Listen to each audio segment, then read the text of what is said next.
warahmatullahi wabarakatuh. Waalaikumsalam warahmatullahi wabarakatuh. A'udzubillahi minasyaitonirrajim. Bismillahirrahmanirrahim. Alhamdulillahirabbil alamin. Asyhadu an la ilaha illallah wa asyhadu anna Muhammadan abduhu wa rasuluhu la nabiyya ba'da. Allahumma shalli ala sayyidina Muhammad wa ala ali sayyidina Muhammad. Ibadallah, ittaqullah tuqatih wa la tamutunna illa wa antum muslimun. Wa qala ta'ala fi kitabil karim, a'udzu billahi minasy syaithanir rajim. Bismillahirrahmanirrahim. Illal ladzina tabu wa aslahu wa bainu fa ulaika atubu alaihim wa ana tawwabur rahim. Sadaqallahul azim. Bapak-bapak, ibu-ibu yang sangat kami muliakan, serta anak soleh dan soleha yang sama-sama kita cintai dan yang kita banggakan. Alhamdulillah Bapak Ibu, kita bersyukur kepada Allah kita bisa hadir di masjid ini. Insya Allah sebentar lagi kita akan melaksanakan sholat zuhur. Izin Allah Subhanahu Wa Taala, hari ini Allah izinkan masjid kita lampunya mati. Ya, kita tidak masalah lampunya mati Bapak Ibu, yang kita khawatirkan ya iman kita yang mati Bapak Ibu.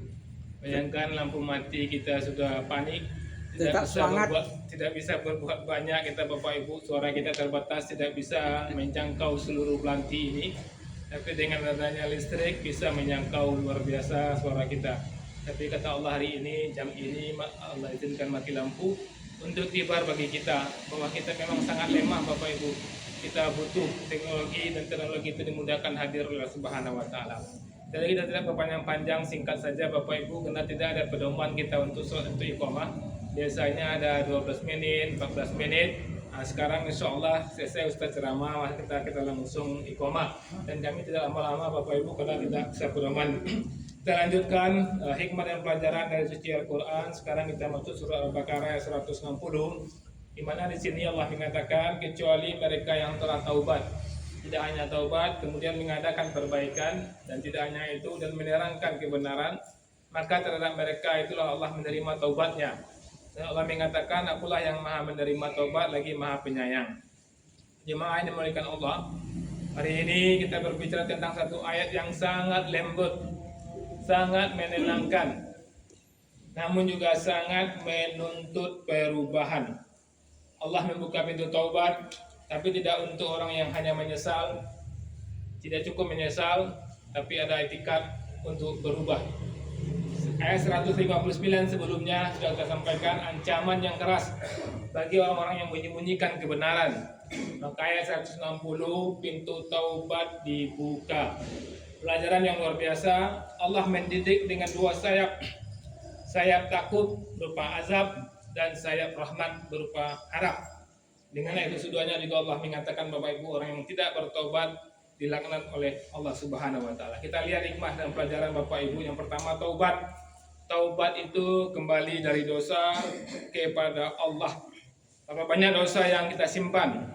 Rasakan dosa lisan, dosa mata, dosa transaksi harga 5 dibuat 7, dibeli 10 diantar 9, itu dosa semuanya. Dosa hati, sakit hati, iri dengki, benci, khianat, itu semuanya dosa. Maka Allah mengatakan taubatlah. Tidak hanya taubat, Allah mengatakan wa asluhu, perbaiki diri. Kita taubat, tidak lagi iri dengki, memang betul-betul kita tidak iri lagi. Dan ini Bapak Ibu harus ada terapi dari diri kita. Harus ada pemaksaan dari diri kita. Ketika kita malas salat, kita paksa diri kita untuk sholat. Ketika kita mudah untuk menggibah orang, menggunjing orang, maka kita paksa diri kita untuk tidak menggunjing orang. Kita paksa diri kita untuk tidak menggibah orang. Ketika kita iri melihat keberhasilan orang, rasakan itu tidak dibenarkan. Maka kita paksa diri kita untuk senang ketika orang sukses. Ketika sukses sakit hati awak, takkan awak sakit hati itu nak orang beriman gitu. Ambo harus taubat, ambo harus wa aslahu, memperbaiki diri. Maka ketika kita sakit hati melihat orang sukses, langsung rubah senang hati kita melihat orang sukses. Walaupun tidak mudah, tapi bisa Bapak Ibu. Kemudian Allah mengatakan di sini Bapak Ibu, janji Allah wa ana tawwabur rahim, bahwa saya adalah penerima taubat. Jadi jangan khawatirkan Bapak Ibu, selagi masih berada di dunia, sebesar apapun dosa kita, selagi masih berada di dunia, Allah mengatakan wa ana tawwabur rahim. Taubat itu berlaku di dunia, tidak berlaku nanti di akhirat. Ketika kita sudah sampai di akhirat, ketika kita melihat tempat kita di neraka, kemudian ketika itu taubat, ya Allah bertobat, ya Allah bertobat, beriman ya Allah, tidak ada gunanya. Karena di situ memang sudah nampak surga dan neraka. Itu untuk apa? Beriman dengan mata kepala, tidak seperti itu. Beriman ketika di dunia Allah mengatakan ada surga, Allah mengatakan ada neraka. Kita tidak lihat neraka, kita tidak lihat surga, tapi kita mempercayainya. Maka taubat itu hanya berlaku di dunia. Maka kita lihat betapa banyak ayat-ayat Al-Quran yang mengatakan orang yang melihat langsung surga dan melihat langsung neraka, dia minta kembali ke dunia, dia akan berubah cara hidupnya.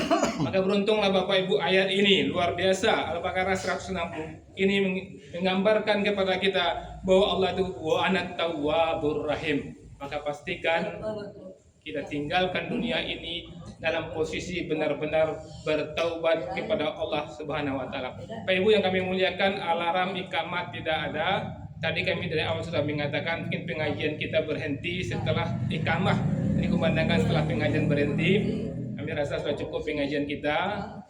Muazzin sudah boleh berdiri di mic-nya sambil menunggu orang yang salat sunat, tuntas salat sunat yang sudah ada sekarang. Kemudian yang datang berikutnya berdiri saja menunggu iqamah dikumandangkan. Banyak maaf. Assalamualaikum warahmatullahi wabarakatuh. Waalaikumsalam warahmatullahi wabarakatuh.